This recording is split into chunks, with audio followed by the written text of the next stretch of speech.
নমস্কার। গল্পকথনের সকল শ্রোতা বন্ধুকে আরও একবার স্বাগত জানাই। বন্ধুরা কেমন আছেন? আশা করি ভালো আছেন। আপনাদের কাছে আমার আজকের নিবেদন নারায়ণচন্দ্র ভট্টাচার্যের লেখা ছোট গল্প সানায়ে। রসিকহারির সময়টা একটু অতিরিক্ত মন্দ পড়িয়াছিল। জীবনে তাহার ভালো সময় বড় একটা আসে নাই। একবার আসিয়াছিল, কিন্তু রসিক তাহাকে উপেক্ষার সহিত পরিত্যাগ করিয়াছে। তাহার পর সে কত স্তব্ধ নিশীতে আপনার বিনিদ্য নয়নের অশ্রুধারা ঢালিয়া সেই দূর অতীতকে আহ্বান করিয়াছে। সানাইয়ের বেহাগের করুণ উচ্ছ্বাস তুলিয়া তাহার চরণে হৃদয়ের অব্যক্ত বেদনা ঢালিয়া দিয়াছে। কিন্তু সে সময় আর আসে নাই, আসিবার সম্ভাবনাও নাই। প্রসিদ্ধ সানাইওয়ালা যুধিষ্ঠিরহারির পুত্র ও শিষ্য রসিকহারিও যে একজন নামজাদা সানাইদার, এ কথা সকলেই স্বীকার করিত।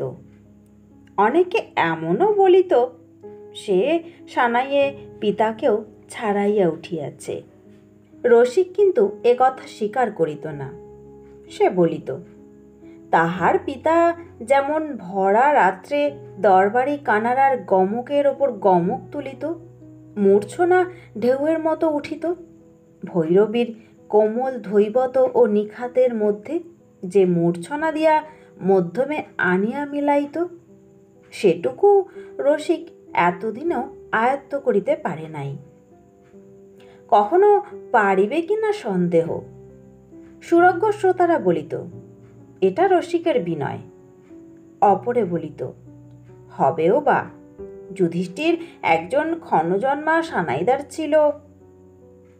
পিতার মৃত্যুর পর রসিক যখন পিতার লায়েক বাড়ির বাঁধা সানাইদার হল, যখন অর্থ ও সম্মান কিছুরই অভাব রহিল না, তখন 5 কুটুম্বে ও ভাই ব্রাদারে অনুরোধ করিল, রসিক এবার একটা বিয়ে করো। রসিকেরও ইহাতে আপত্তি ছিল না, তবে একটু বাধা ছিল। যুধিষ্ঠির জীবিত থাকিতেই পুত্রের বিবাহের চেষ্টা করিয়াছিল। পাত্রীও স্থির হইয়াছিল। পাত্রী প্রতিবেশী সদাহারির মেয়ে বসুমতী বা বসি। এক কম 3 গণ্ডার টাকা পণও ঠিক হইয়া গিয়াছিল। কিন্তু বিয়ের কিছু আগে বসির মা যখন শুনিল যে রসিক যুধিষ্ঠিরের বিয়ালি স্থির সন্তান নহে, সাঙালি অর্থাৎ বিধবা বিবাহ করা স্ত্রীর সন্তান, তখন সে রসিককে মেয়ে দিয়া আপনার কুল গৌরব নষ্ট করিতে চাহিল না। সম্বন্ধ ভাঙিয়া গেল। বসির অন্যত্র বিবাহ হইল। যুধিষ্ঠির অন্য সম্বন্ধ দেখিবার পূর্বেই মহাকালের আহ্বানে আকুল হইয়া উঠিল। অনাহত সুরের ডাক শুনিতে শুনিতে কালের সুরের খেলা ভাঙিয়া কোন অজ্ঞাত দেশে চলিয়া গেল। রসিকের মা অনেক আগেই মারা গিয়াছিল। সুতরাং পিতার মৃত্যুতে রসিক সংসারে সম্পূর্ণ একা হইয়া পড়িল। সানাইটিকেই একমাত্র সঙ্গী করিয়া রসিক নিঃসঙ্গ জীবনযাপন করিতে লাগিল। সে সানাই বাজাইয়া যথেষ্ট উপার্জন করিত, কিন্তু তাহাতে তাহার মনে কোনো সুখই ছিল না। সর্বদাই মনের ভেতর একটা বিচিত্র অভাবের তাড়না ভোগ করিত। এই তাড়নার হাত হইতে অব্যাহতি লাভের জন্য সে অর্জিত অর্থ প্রায় সমস্তই তাড়ি ও মদের আড্ডায় ঢালিয়া দিত। তাহাতেও যখন স্বস্তি পাইত না, তখন সে আপনার নির্জন কুটির দ্বারে বসিয়া অন্ধকার মাঠের দিকে চাহিয়া সানাইয়ে ফুঁ দিত। সেই ফুৎকারে সানাইয়ের রন্ধ্রে রন্ধ্রে যে করুণ উচ্ছ্বাস স্তব্ধ নিশীথিনীর বক্ষ কম্পিত করিত, সেই উচ্ছ্বাস আরও একটি নারী হৃদয় আলোড়িত করিত। সে হৃদয়ের অধিকারিণী সদাহারির মেয়ে, জাগরণ ও সুপ্তি বিমূঢ়া বসি। কথায় বলে, হাতের কাজ পায়ের মোচ, কপাল মুছবার নয়। বসির সম্বন্ধেও কথাটা ঠিক খাটিয়া গেল। বসির মা অনেক খুঁজিয়া পাতিয়া ভালো ঘর ভালো বর দেখিয়া বসির বিবাহ দিল। কিন্তু সেটারা পূজার রাত্রে বিধাতা তাহার কপালের ভিতর যে আঁচড় কাটিয়া দিয়াছিল তাহা মুছিতে পারিল না। বিবাহের বছর না ঘুরিতেই বসি বিধবা হইল। 15 বৎসর বয়সে বিবাহ হইয়াছিল। 16 বৎসরে ভরা গঙ্গা বসি তরঙ্গিত যৌবনের পূর্ণ উচ্ছ্বাস লইয়া মায়ের কাছে ফিরিয়া আসিল। লোকে বলিল, বসির মা, বসির সাঙ্গা দে। বসির মাও বুঝিল তাহা ছাড়া আর উপায় নাই। তখন সে প্রত্যাখ্যাত রসিকের সঙ্গে ঘনিষ্ঠতা আরম্ভ করিল। রসিক তখন লায়েক বাড়ি হইতে মুঠা মুঠা টাকা, ঘড়া গাড়ু শাল দোশালা লইয়া আসিতেছে। বসির মা আত্মীয়তা জানাইয়া তাহার কতক কতক ঘরে আনিতে লাগিল। রসিক ইহাতে আপত্তি দেখাইল না বটে, কিন্তু বিবাহের বিষয়ে সে একটুও আমল দিল না। বোধহয় তাহার মন হইতে পূর্ব প্রত্যাখ্যানের অপমানের ভাব তখনও যায় নাই। মায়াজিয়ে দিন কয়েক আনাগোনা করিয়া যখন রসিকের মনের ভাবটা বুঝিতে পারিল, তখন তাহারা নিরস্ত হইল। বসি রূপবতী নয়, কিন্তু সুন্দরী। ইহার ওপর যৌবনের স্নিগ্ধ মধুর নবীন রাগে তাহার সেই স্বাভাবিক সৌন্দর্যটুকু আরও একটু সমুজ্জ্বল, আরও একটু মনোহর হইয়া উঠিয়াছিল। সুতরাং রসিক ছাড়া পাড়ার অনেক অবিবাহিত যুবকই বসিদের বাড়ির মাটি চষিয়া ফেলিল। বসির মা কিন্তু সহজে কাহাকেও আমল দিল না। অগত্যা আঙুর টকের খ্যাকশিয়ালির দল একে একে সরিয়া পড়িল। কেবল একজন সরিল না, সে অর্জুন। অর্জুনের বাপ হাড়িপাড়ার মধ্যে একজন সম্ভ্রান্ত অধিবাসী। অর্জুন ও সানাইয়ে সুদক্ষ। দ্রোণের কাছে কর্ণ ও পার্থের মতো যুধিষ্ঠিরের কাছে রসিক ও অর্জুনের শিক্ষা। দুইজনের মধ্যে কত প্রণয়ও ছিল। এখন বসি আসিয়া সে প্রণয়ের মধ্যে দাঁড়াইয়াছে। অর্জুন ও রসিক এখন প্রতিদ্বন্দ্বী। রসিক কুমার, অর্জুন বিপত্নিক। তাহার বাপ তখনও জীবিত। বাপ ছেলেকে পুনরায় সংসারী করিবার ইচ্ছায় ভালো মেয়ে ও যোগ্য কুটুম্ব খুঁজিয়া বেড়াইতেছিল। অর্জুন কিন্তু বসিকে দেখিয়া মুগ্ধ হইয়াছিল এবং পিতার সম্পূর্ণ মত না থাকিলেও বসিকে ও বসির মাকে প্রসন্ন করিবার চেষ্টায় ফিরিতেছিল।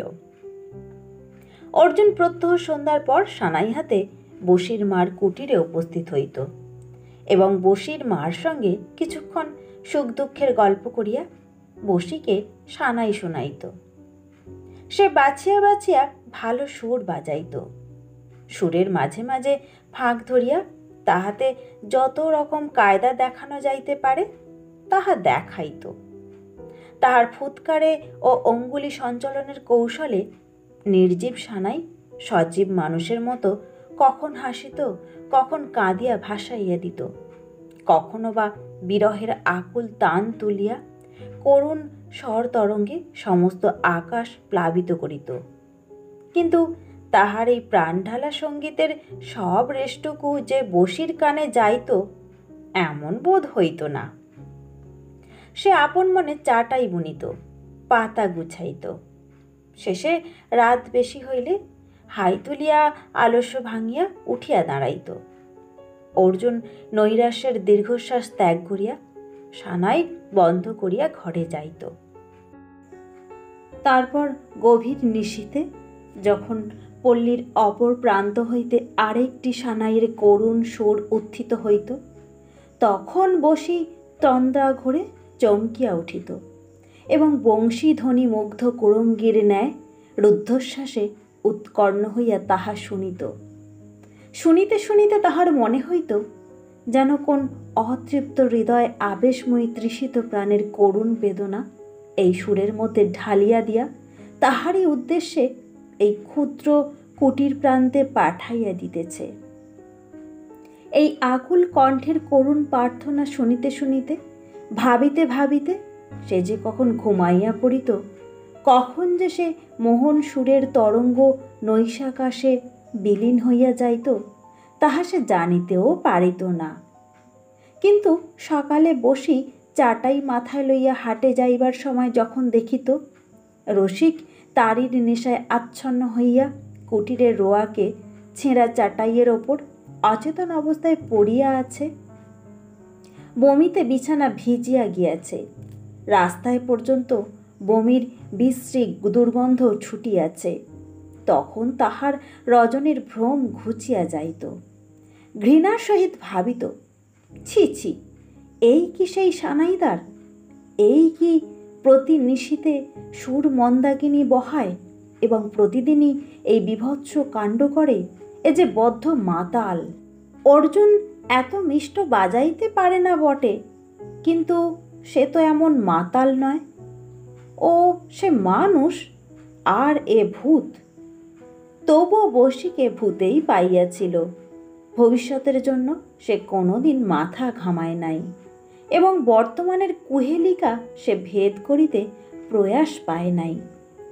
আর রসিক তাহার শূন্য কুটির দ্বারে বসিয়া যখন দেখিত পূর্ণ যৌবন ভারাবনত দেহ লইয়া বসুমুখী ধীর মন্থর পদক্ষেপে লাবণ্যের মধুর তরঙ্গ তুলিতে তুলিতে, অধীর কটাক্ষে বিদ্যুতের তীব্র শিখা বিকিরণ করিতে করিতে স্তব্ধ মধ্যাহ্নে অলস সন্ধ্যায় তাহার কুটির পার্শ্ব দিয়া চলিয়া যাইতেছে, তখন রসিকের বুকের ভেতর একটা তীব্র আকুলতা আসিয়া চাপিয়া বসিত। একটা তীব্র লাবণ্যের ছায়ায় সংসারটা যেন অন্ধকার হইয়া আসিত।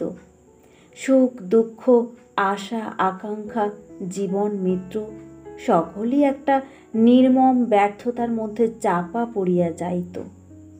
সে বসিয়া বসিয়া ভাবিত, হায়, বসুমতীকে যদি পাইতাম। ভাবিত বটে, কিন্তু পাইবার চেষ্টা রসিক একবারও করিত না। বড় বড় বাড়িতে বিবাহে পূজায় রসিকের বায়না হইত। বাজনায় সন্তুষ্ট করিয়া সে কত টাকা, কাপড়, শাল, দোশালা, ঘড়া, গাড়ু বকশিস পাইত। রসিক কতক নিজে লইত, কতক সঙ্গীদের বিলাইয়া দিত।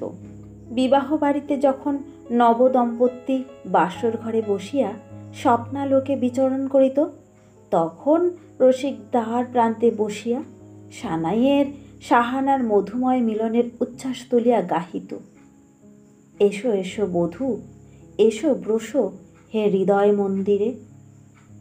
তাহার সে আকাঙ্ক্ষা ভরা স্নিগ্ধ মধুর সুরের মূর্ছনা আসিয়া যেন নবদম্পতিকে জড়াইয়া ধরিত। লোকে বলিত, রসিক তুই বিয়ে কর। রসিক হাসিয়া বলিত, এইবার করব। তাহার সে ফুটন্ত হাসিটুকুর ভেতরে যে দীর্ঘ নিঃশ্বাস চাপা থাকিত, তাহা কেহ দেখিতে পাইত না। রসিকও বিবাহের কোনো চেষ্টা করিত না। বলি, তোর জ্বালায় কি মানুষ একটু নিশ্চিন্তি হয়ে ঘুমোতেও পাবে না? কথাটা বসুমতী খুব রাগিয়াই বলিল। বলিয়াই রসিকের বোধ হইল। সে মৃদু হাসিয়া উত্তর করিল, আমি তো কাউকে ঘুমোতে বারণ করি না। বসুমতী পূর্বের ভাবেই চোখ মুখ ঘুরাইয়া বলিল, বারণ তো করিস নে, দুপুর রাতে বসে বসে সানাই ফকিস কিসের লেগে বলতো? আমার এই স্বভাব, অমন স্বভাবের মুখে ঝাড়ু মারি। রসিক হাসিও ছাড়িল না, কোনো উত্তরও করিল না। বসুমতী বলিল, ফের যদি দুপুর রাতে জ্বালাতন করবি, তাহলে তোরও সানাইকে লাল দিঘির জলসই করব, তা বলে রাখছি। তা সানাইখানা তোর কি করেছে রে? সে রাত দুপুরে কানের গোড়ায় পোঁপো করে কেন? রসিক চট করিয়া বলিয়া ফেলিল, এই তোরে ভালোবাসে বলে। বসুমতী রাগিয়া ঠোঁট ফুলাইয়া বলিল, তোর ভালোবাসার মুখে আগুন, আর তোরও। কথা শেষ না করিয়াই বসি রাগে গড় করিতে করিতে চলিয়া গেল। রসিক চুপ করিয়া বসিয়া রহিল। সেই দিন হতে সে আর রাত্রে সানাই বাজাইত না। বসি নিশ্চিন্ত হইয়া ঘুমাইবার জন্য রসিককে সানাই বাজাইতে বারণ করিয়া আসিল বটে, কিন্তু বসি আর নিশ্চিন্ত হইয়া ঘুমাইতে পারিল না। সেই চিরপরিচিত সুরটি শুনিবার উৎকণ্ঠায় সে সমস্ত রাত্রি উৎকর্ণ হইয়া রহিল। কই, সানাই তো আর বাজে না। ঘুম আসিলে চোখ বুজিত, কিন্তু তৎক্ষণাৎ আবার চমকিয়া জাগিয়া উঠিত। ওই বুঝি সানাই বাজিতেছে। কিন্তু সানাই বাজিল না। 2 দিন গেল, 4 দিন গেল, সপ্তাহ কাটিল, কিন্তু সানাই আর বাজিল না। বসির বুকের ভেতর জমাট হইয়া উঠিল। বসুমতী গিয়া রসিককে বলিল, তুই যে আর বড় সানাই বাজাস নে। রসিক তাহার ভাব দেখিয়া প্রথমটা বিস্মিত হইল, তারপর ঈষৎ হাসিয়া বলিল, বাজালে যে লোকের ঘুম হয় না, কষ্ট হয়। লোকের কষ্ট হয় তাতে তোর কি? লোককে কষ্ট দেওয়া কি ভালো? বসুমতী ভ্রু কঞ্চিত করিয়া বলিল, তুই যে একেবারে ধর্মিষ্ঠ হয়ে পড়েছিস। ওসব বাজে কথা রাখ, আসল কথাটা কি বল দেখি। আসল কথাটা? তুই যে বারণ করেছিস বসি, তাই তো বাজাই না। কথাটা রসিকের ঠোঁটের কাছে আসিয়াছিল, কিন্তু সে তাহা চাপিয়া বলিল, এর আর আসল নকল কি আছে? বই কি? কি আছে? আসল কথা। তারির ঝোঁকে এখন আর বাজাবার সময় হয় না। তারই আমি ছেড়ে দিয়েছি। স্বরে শ্লেষের একটু তীব্রতা আনিয়া বসুমতী বলিল, সত্যি নাকি? কবে হতে ছাড়লি? একটা ছোট চাপা নিঃশ্বাস ফেলিয়া রসিক বলিল, যেদিন হতে সানাই ছেড়েছি। দুটোই ছাড়লি? কেন, কি দুঃখে? দুঃখে কি সুখে বলতে পারি না, তবে বলেছি তো লোকের কষ্ট হয়। তোর মাথা হয়, তুই বাজাবি। বলছি আমি বাজাবি। বাজাবো? বসুমতী একটু দাঁড়াইয়া থাকিয়া বলিল, তাহলে তুই আমার কথাতেই সানাই ছেড়েছিলি? তাই যদি ছেড়েই থাকি, তাতে দোষ কি? বসুমতী মুখ ঘুরাইয়া ঝংকার দিয়া বলিল, দোষ কি? কেন ছাড়বি? আমি তোর কে? কথা বলিতে বসুমতীর চোখের পাতা কিন্তু কেমন ভারী হইয়া আসিল। রসিক ধীর শান্ত স্বরে বলিল, সন্ধ্যা হইয়া এলো বসি, ঘরে যা। বসুমতী কণ্ঠটাকে আরও একটু উচ্চে তুলিয়া বলিল, তোর হুকুমে নাকি? তুই আমার কথা শুনিস বলে মনে করেছিস বুঝি আমিও তোর কথা শুনব? আমি এই তোরে দৌড়ে চেপে বসলুম। পিড়েখানা টানিয়া লইয়া বসুমতী বসিয়া পড়িল। তারপর রসিকের দিকে ব্রক্ষ কটাক্ষ নিক্ষেপ করিয়া বলিল, তাড়িয়ে দিতে পারবি? রসিক বলিল, তা পারবো না, কিন্তু না বসি, তুই ঘরে যা। দৃঢ়স্বরে বসুমতী বলিল, আমি যাব না।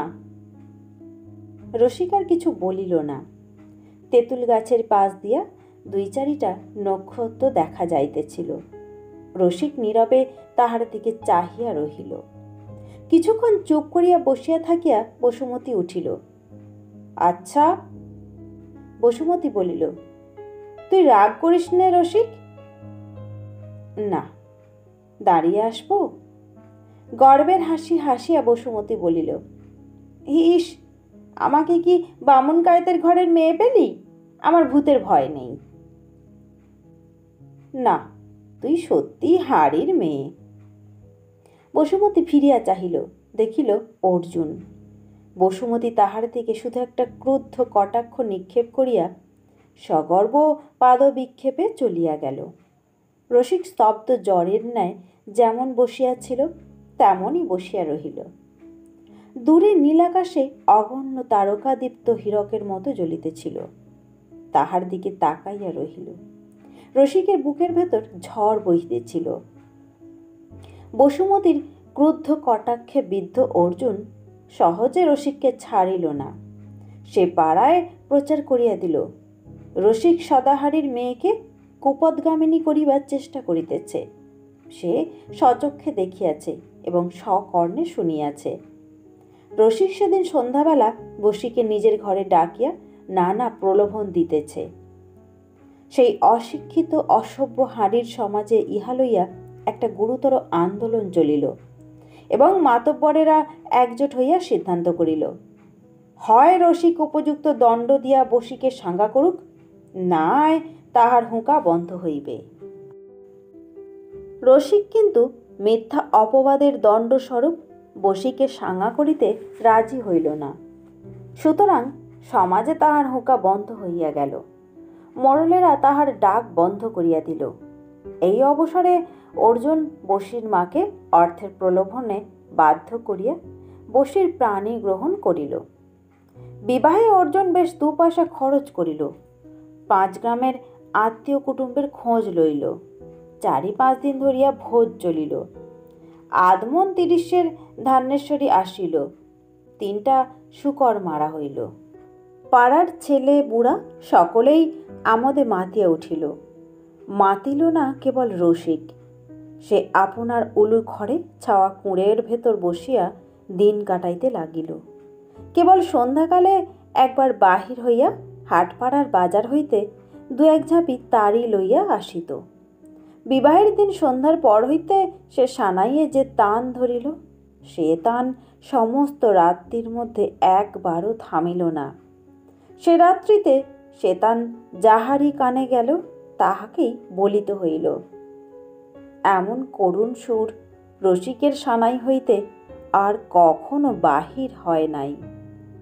ভোরের সময় যখন অবশ হস্ত হইতে সানাইটা পড়িয়া গেল, তখন রসিক পাশ হইতে তাড়ির ভাঁটটা টানিয়া তাহাতে চুমুক দিল।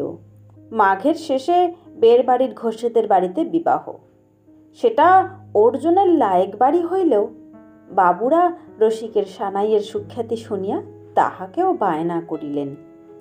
রসিক আপনার সানাইটি লইয়া যথাসময়ে ঘোষেদের বাড়ি উপস্থিত হইল, কিন্তু একটা বড় গোল বাঁধিল।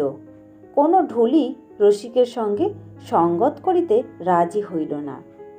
4 আনা রোজের কোনো সানাইদারও তাহার পোঁ ধরিল না। বাবুরা হুকুম দিলেন, ধমকাইলেন।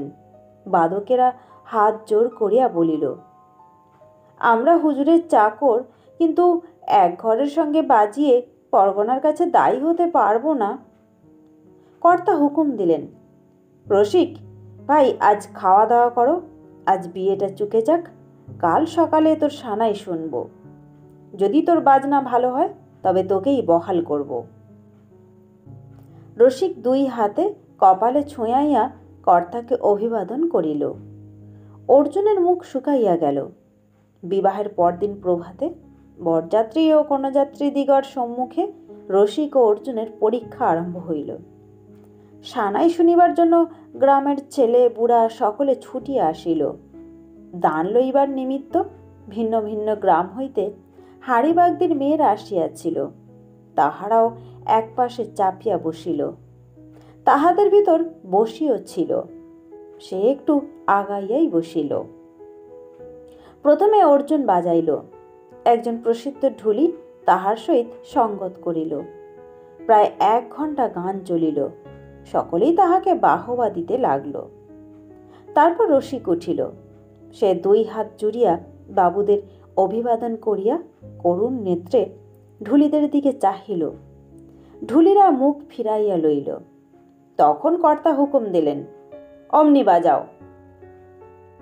রসিক একবার ক্ষুব্ধ দৃষ্টিতে হীন প্রতিহিংসা পরায়ণ দলস্থ লোকদের দিকে চাহিয়া সানাইয়ে ফুৎকার দিল। সেই ফুৎকারের ধ্বনি শূন্যে বা না মিলাইতেই অর্জুন একটা ঢোল টানিয়া লইয়া বলিল, আমি সঙ্গত করিব। ঢুলিরা বিস্ময়ে চক্ষু বিস্ফারিত করিয়া অর্জুনের দিকে চাহিল। তখন উপযুক্ত সঙ্গতের সহিত উপযুক্ত গান চলিল। রসিকের ক্ষুদ্র সানাইয়ের ভেতর হইতে সঙ্গীতের সুধাস্রোত বহিতে লাগিল। সুরের পর সুরের তরঙ্গ উঠিয়া আকাশ বাতাস প্লাবিত করিল। শ্রোতৃগণ মন্ত্রমুগ্ধের ন্যায় বসিয়া এই অপূর্ব সঙ্গীত সুধা পান করিতে লাগিল। অর্জুনের গানের সময় কত উল্লাসসূচক ধ্বনি উঠিয়াছিল, কত বাহবা পড়িয়াছিল, কিন্তু এখন আর একটিও বাহবা পড়িল না। কেহ ঠোঁট পর্যন্ত নাড়িতে সাহস করিল না। যেন একটু শব্দ করিলেই এই সুরের সূক্ষ্ম তরঙ্গ ছিন্ন ভিন্ন হইয়া যাইবে। সকলেই রুদ্ধশ্বাসে রসিকের প্রেরণাস্ফীত আবেগরক্তি মুখের দিকে চাহিয়া রহিল। সকলেই স্তব্ধ, মন্ত্রমুগ্ধ। বাজাইতে বাজাইতে রসিক এক একবার অদূরে উপবিষ্টা বসির দিকে চাহিতেছিল, আর সানাইয়ের প্রতি রন্ধ্র হইতে মধুরতর স্বরবৃষ্টি করিতেছিল। সহসা রসিকের ভাবান্তর হইল। সে দেখিল বসির মুখখানা ক্রমেই ম্লান হইয়া আসিতেছে। সেই মুখে একটা ভারী আশঙ্কার ছায়া যেন গাঢ় হইতে গাঢ়তর হইয়া আসিতেছে। রসিকের তাল কাটিয়া গেল। ঢুলি তাহা সংশোধন করিয়া যাইল, আবার তাল কাটিল, আবার ঢুলি তাহা সংশোধন করিল। এবার একটা মস্ত তাল কাটিয়া গেল। সাবধান করিয়া দিবার জন্য অর্জুন অন্যের অশ্রাব্য স্বরে ডাকিল, রসিক। রসিক একবার অর্জুনের মুখের দিকে চাহিল, বারবার বসির প্রফুল্ল মুখখানার দিকে চাহিল, তারপর সানাইটা হাত হইতে ফেলিয়া দিয়া সেইখানে বসিয়া পড়িল। অর্জুন হাত ধরিয়া তাহাকে তুলিল। ভূ নিক্ষিপ্ত সানাইটা তাহার হাতে তুলিয়া দিয়া বলিল, বাজা। রসিক কিন্তু বাজাইল না। সে একবার আকুল দৃষ্টিতে চারিদিকে দৃষ্টি নিক্ষেপ করিল। দেখিল সকলেই উৎসুক নেত্র তাহার মুখের ওপর নিহিত। রসিকের বুকের ভেতরটা উদ্বেলিত হইয়া উঠিল। কোমল কণ্ঠে অর্জুন ডাকিল, রসিক ভাই, কি হয়েছে তোর? রসিক করুণ দৃষ্টিতে অর্জুনের মুখের দিকে চাহিল। অর্জুন ভৎসনার স্বরে বলিল, মনিবের সামনে কি করিস বাজা, তোরই জিত হইবে। রসিক হাতের সানাইটাকে সজোরে মাটির ওপর আছড়াইয়া দিল। সানাইটা দুই খণ্ড হইয়া গেল। সেই ভগ্ন খণ্ডদ্বয়কে কুড়াইয়া লইয়া রসিক ছুটিয়া সভাস্থল হইতে পলায়ন করিল। লোকে হৈ হৈ করিয়া উঠিল। কেহ বলিল, বাজাতে বাজাতে পাগল হয়ে গেছে। কেহ বলিল, বেজায় মদ খেয়েছে। একজন হাড়ির মেয়ে বলিল, উপদেবতার দৃষ্টি লেগেছে গো। বিবাহ বাড়ি হইতে বিদায় লইয়া অর্জুন রসিকের অনুসন্ধানে তাহার কুঠিরে গেল। গিয়া দেখিল রসিক তাহার ভগ্ন কুঠিরখানির ভেতর মাটির ওপর পড়িয়া আছে। তাহার পাশে মদের বোতল, তাড়ির ভাঁড়, আর বুকের ওপর সেই ভাঙা সানাইয়ের খণ্ডগুলি। অর্জুন ডাকিল, রসিক ভাই, কিন্তু রসিক উত্তর করিল না। বসুমতীও স্বামীর পশ্চাৎ পশ্চাৎ আসিয়াছিল। সেও তখন উন্মাদিনী, বলিল, ওমা, মরে গেছে যে, কে খুন করলে বল, বল কে, তুই? অর্জুন তীব্র দৃষ্টিতে বাষ্পাক্রান্ত কণ্ঠে বলল, থাম হারামজাদি, তোর জন্য আজ আমার দাদা গেল। আপনারা শুনছিলেন নারায়ণচন্দ্র ভট্টাচার্যের লেখা ছোট গল্প সানায়ে। গল্পটি কেমন লাগলো কমেন্টস করে জানাতে ভুলবেন না। যদি ভালো লাগে তো ভিডিওতে একটা লাইক দিয়ে পাশে থাকবেন।